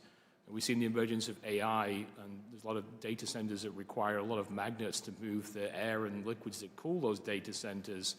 But there's a lot of emerging applications here in robotics, humanoid robots, even in drones that'll become the kind of physical manifestation of AI, and those use a tremendous amount of magnets. And so it's critical for us to invest in those technologies to be able to make sure that we can support them and grow them here in the U.S. Thank you. I'll just say yes, incentivizing and rewarding American companies for producing American-made products is a very good idea. I would agree. Thank you. And Mr. Rowntree, what is the timeline, essentially, that you think, if we were to actually invest the kind of capital that we are talking about, to be able to look at alternatives to replace rare earth minerals, what kind of capital are you talking about, first of all, and how quickly could we actually get this done if we did the moonshot to have this alternative to Chinese rare earth minerals? Yeah, for magnets in particular, and for our technology, it's several $1 billion that's going to be required to move the needle. And so we're building a 1,500-ton facility right now, but we're also currently in state selection mode for a 10,000-ton facility, and that is going to cost us, between $1 and $1.5 billion to build that facility. So, when you look at the investments required, we're just solving for magnets, but there are many other critical minerals that we need to solve for. But I will say that it takes time, right? It's taken us 12 years to get to a point where we're commercializing and scaling the technology because developing new technologies takes time. So I guess you would also agree that in addition to the capital that's required, we need to start investing in the R&D, the workforce, the innovation, all of these different things, as was mentioned earlier, recruiting the very best and brightest that's going to help us come up to alternatives to what right now we're completely dependent on China to import in. I have just a few seconds left, but would like to ask all of you, right now we're literally shipping all of our e-waste to China and to countries, quite frankly, that are easily manipulated by China so that they can extract a lot of these critical and rare earth minerals in processes that are very environmentally unfriendly, and then be able to take that back to China. Should we ban exporting e-waste, given we know that the technology and the value is there to recycle and harvest critical and rare earth minerals from our electronic waste that we have right now? Is this a potential strategy? Are we literally shipping off critical and rare earth minerals to China, given that we really don't have a robust recycling mechanism here in the States? Yeah, so I think this is one of the other alternatives that has to be looked at and explored and supported. There are companies out there trying to do that, but there are challenges with separating post-consumer recycled content to separate those minerals, as you mentioned. So I think they need to be explored, and part of the innovation support you mentioned, they need to be looked at as one other potential solution here to limit our dependence on China. But would you not agree that at least for now, minusing the technology and the processing facilities, we are literally shipping out from this country critical and rare earth minerals back to China or many of their friends and allies that ultimately will allow them to recoup even more of the critical and rare earth mineral market? Yeah, so I think there's definitely opportunity. There are companies out there that are already starting to look at this, but they need to be supported. I don't think they have all the solutions and have scaled yet, and that's, again, back to the investment needed to be able to do that. I would agree, and I'd add that the pricing for that, like black mass, is actually controlled by China as well.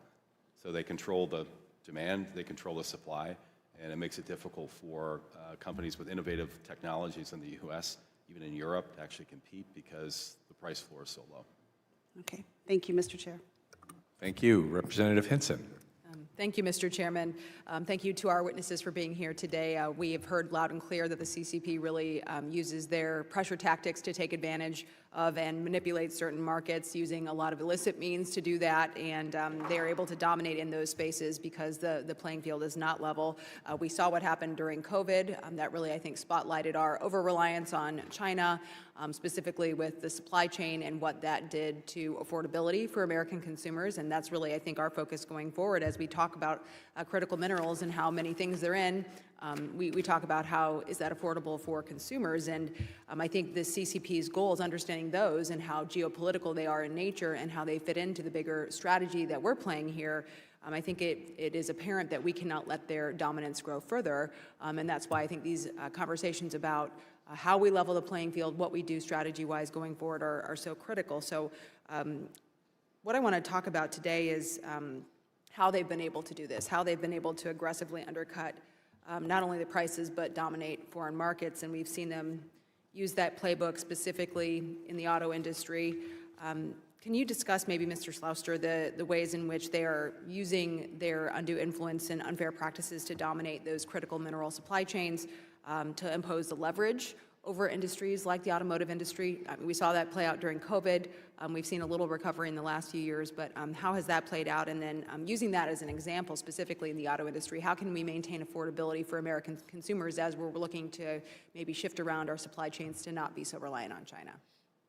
Yeah, it's a really important point. I think the interesting thing, certainly about like rare earth magnetics, is relative to the total bill of materials on a car, it's a very insignificant portion. The cost, the bill of materials for the actual rare earth magnets inside an automobile, it's very small. But you can't build the car if you don't have the magnets. And think about what's happening today.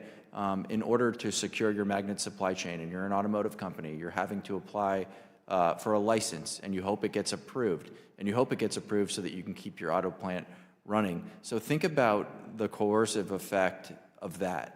What do you think those companies have in the back of their minds when they're deciding where to build their next generation product right now, literally right now? Where should we site that plant?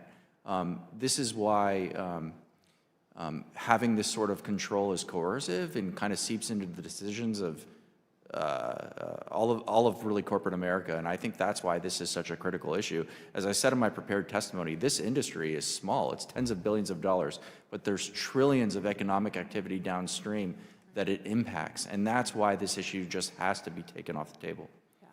Yeah. Given their price manipulation and, of course, global dominance in critical mineral supply chain, do you think that Chinese auto manufacturers pose an existential threat to our American manufacturers because they have the control over these mechanisms?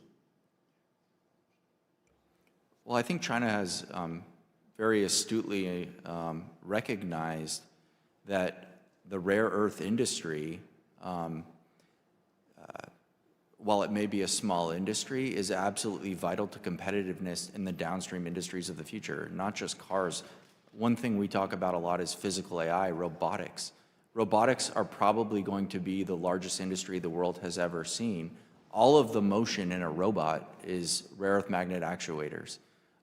It's not just the products of today, but it's the products of tomorrow. And absolutely, if you control the upstream supply chain, you can become enormously competitive and dominant downstream. And just look at Europe's auto market today and how many Chinese cars are sold in Europe today. And I think it's no accident that that's happened. So I think I know your answer probably to this next one then. Should we allow Chinese manufacturers to make their cars here? Should we allow them to develop batteries and advance that supply chain here in the United States?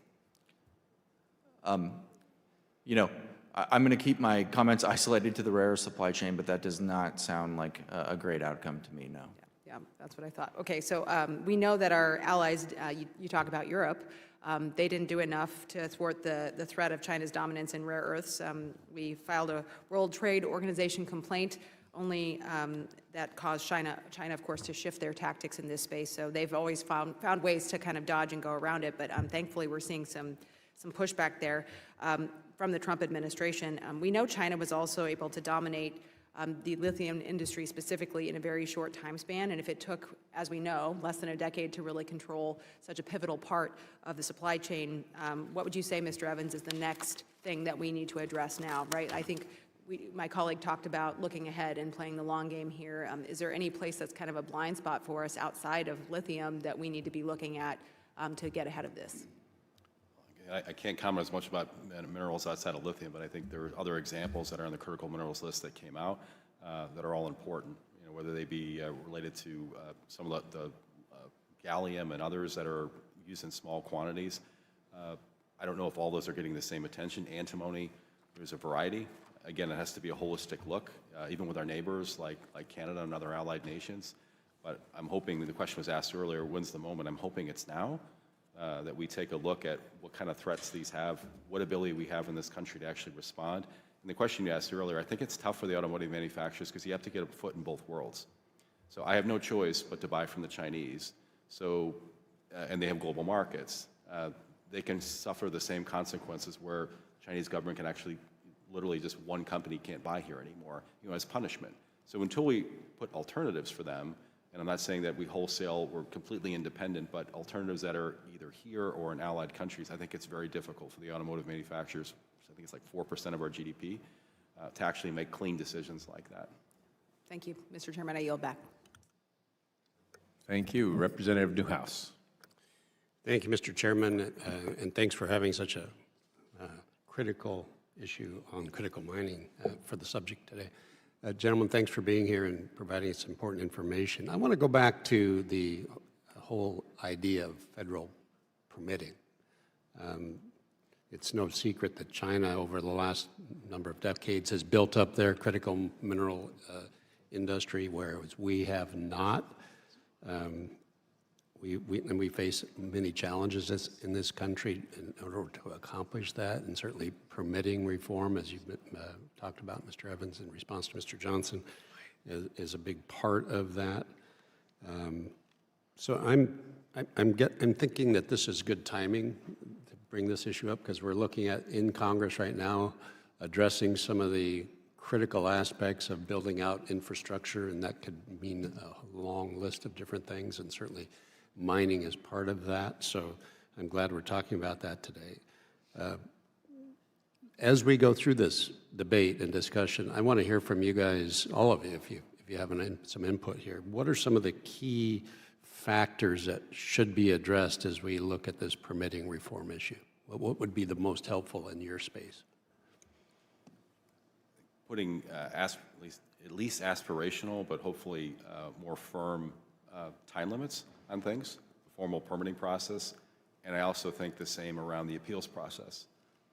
Again, it rolls down to sometimes who the federal judge is, whether they're going to allow more folks into the trial itself. It's very unpredictable. There is a process that was been made by the first Trump administration for a year for a record of decision. It's difficult, partly because actually it's difficult to find folks. We're in Nevada. Nevada's a great state to operate in. It's a mining state, and we're proud of that. But in other states, you perhaps don't have the same experience nor the amount of staff to actually get that done.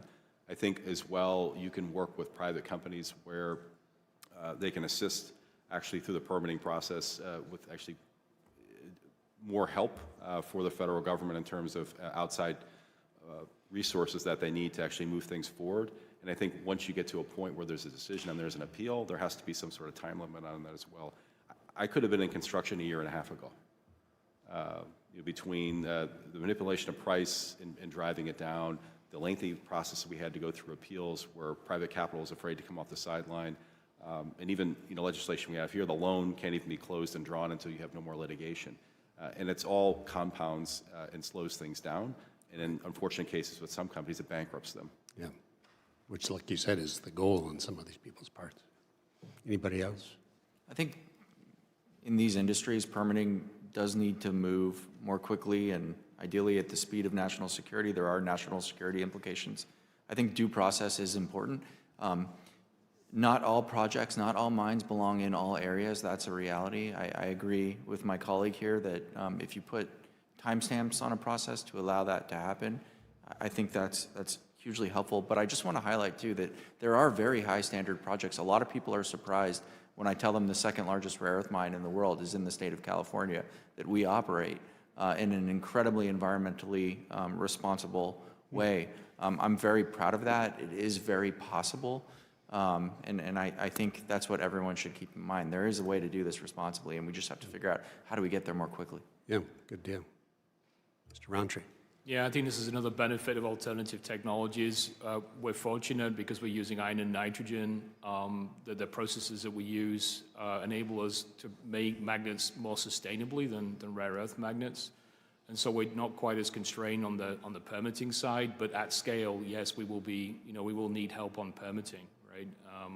And I think having a clear timeline, clear processes that allow certainty or more certainty, right, that things will move forward at the right required speed to address this are going to be important. Good, good. Just real quickly, in the few seconds I have left, some of the minerals certainly are not, that we need are not geographically located here in the U.S. We have to depend on other sources, obviously. So how can this country better leverage our relationships with our allies so that we're less dependent on places like China? Are there opportunities there perhaps that we can identify? Maybe I'll go first.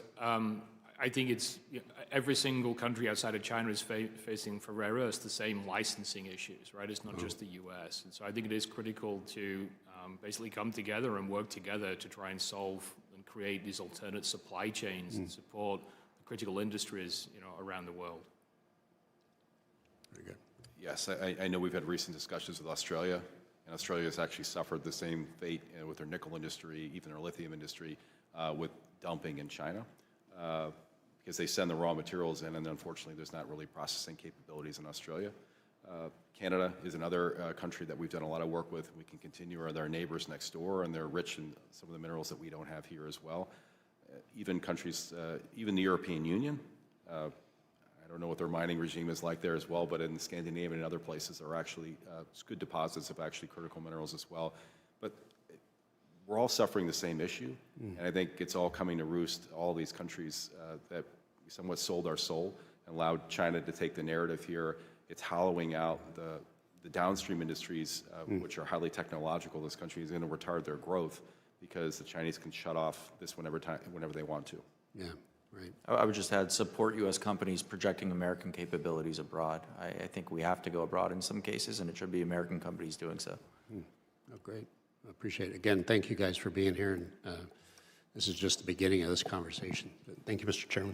Thank you. Representative Jimenez. Thank you, Mr. Chairman. And I've said this before. I mean, I look forward to the day when we make the Chinese can eat their lithium. And so I don't think that we're chasing tails there. I don't think we're ever going to get to the point that we're going to be able to compete with the Chinese on the rare earth issue. I really don't. I mean, I just think that if we even try, they'll take steps to make sure that it fails. They'll embargo us or whatever, and then we'll cry uncle, and that's it. So I'm more focused on alternatives and investing in alternatives. Are there alternatives to these rare earths today, or are there alternatives to these rare earth materials? And the uses for them, you can see on the horizon. And then Mr. Roundtree, if you can answer that, I appreciate it. Yeah, I think, we developed our technology, over 12 years to really solve the challenge with rare earth magnets, right? So this is a new type of magnet technology. It's the first new magnetic material being commercialized in 30 years. There are other alternatives that need to be developed and invested in and found, but it's not necessarily going to be a quick solution to this. Right. But we have to invest now. We have to start that journey now. We're fortunate that the Department of Energy had the foresight to invest in Niron after the first world's rare earth crisis back in 2010-11, where a Japanese impounded a Chinese fishing trawler, and that was the first kind of signal how China would use rare earths really as an economic trade weapon. So yes, we need to invest in these alternatives now, but it is not going to be quick and easy. We're fortunate that for Niron, we're at a place where we've already gone from the gram to the ton scale, and now we're really scaling the technology. So we're at in the right place at the right time with the right product to help solve for rare earth magnets. But there are other alternatives that need to be developed and innovated and invested in. Wouldn't it be cheaper just for us to go full blast on developing alternatives versus trying to catch the Chinese at this game? I think the Chinese are so far ahead, it's impossible for us to catch up. We need all of the above solutions to this right now, so we need to do all of the things that we've talked about here today, and more, because this is a crisis for the U.S. supply, but also for the West, and we have to work together to solve this as quickly as possible. Well, right now we need their rare earths, but they also need our money, our cash. And I've been saying here we need to decouple from China because I think we're funding the instrument of our demise every single day. Every dollar that we send over there is actually going to be used against us, and it is being used against us. What percentage of the rare earth market does the United States represent? We mine, what No, no, no. What percent of the in other words, the processed end product, how much of it do we buy? What percentage of the world market do we need here for our purposes? I can answer that. So the U.S. uses around 50,000 tons per year of magnets. They don't buy that amount of magnets. They're embedded in a lot of the end devices, cars, audio systems, pumps, motors, et cetera, that contain those magnets.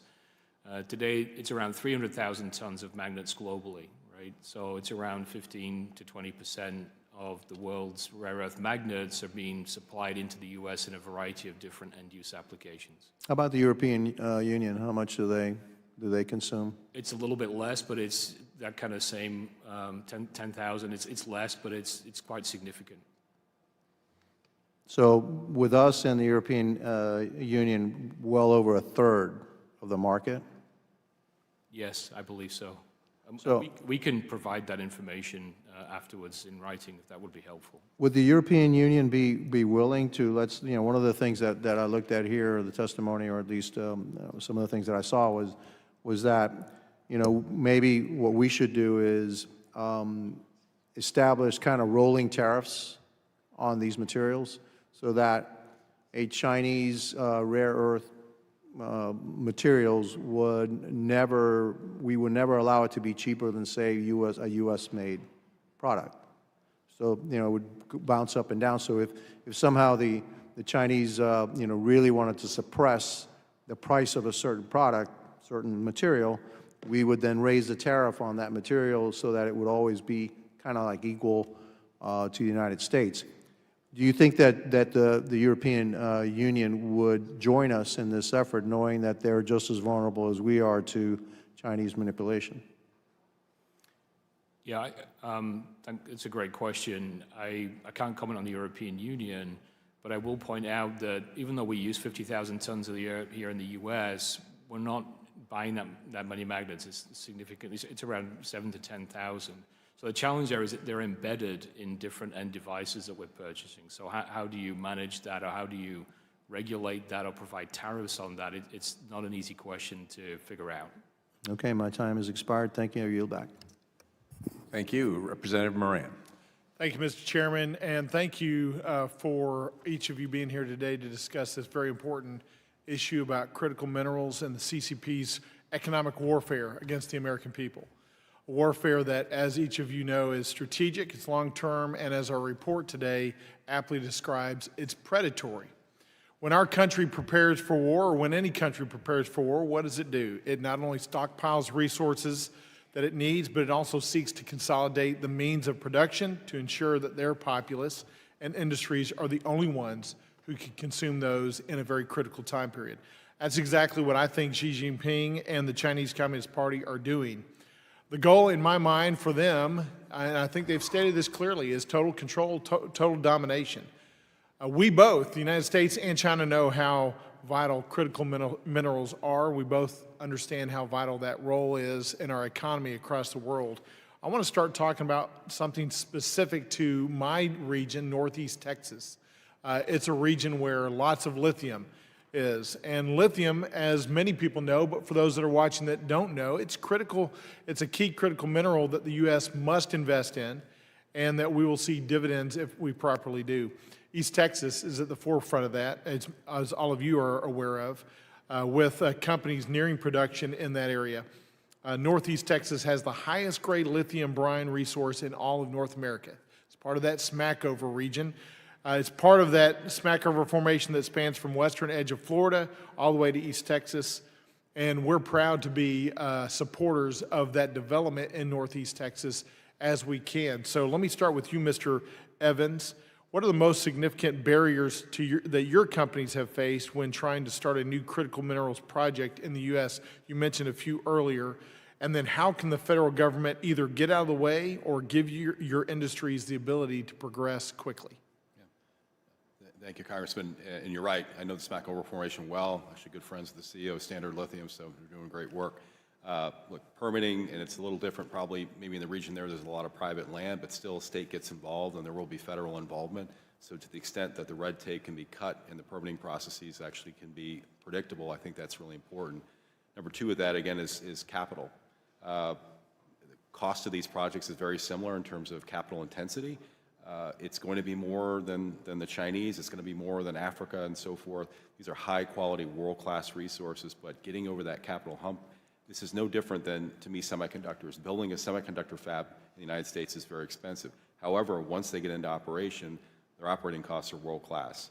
Both these deposits can operate actually on a global basis and actually become a new supply free from Chinese control, but getting over and getting financing is really key. But part of that, as I mentioned before, is pricing transparency. Both of these projects could have moved much, much faster if the Chinese hadn't colluded over the last 3 years to depress lithium prices to an all-time low. As I mentioned before, and actually the CEO of CATL actually even admitted, there was an active effort amongst the Chinese government and actually the largest battery suppliers to push the price of lithium actually well below their cost to run it. I know the deposit that they have in China, and they're claiming it's really great. If it was so great, they would have done it 10 years ago. It was an active effort actually to suppress projects like that and ours from actually growing. Can you help the American people understand, or any of the three of you, how large the deposit of lithium would be across the United States in that Smackover Formation, what it could be transformationally to our economy and to our ability to become independent from and decouple from China? Between Nevada and the Arkansas-Texas region, we have much better reserves than the Chinese do. And actually, if you combine them together, it's more than what you actually have in Bolivia.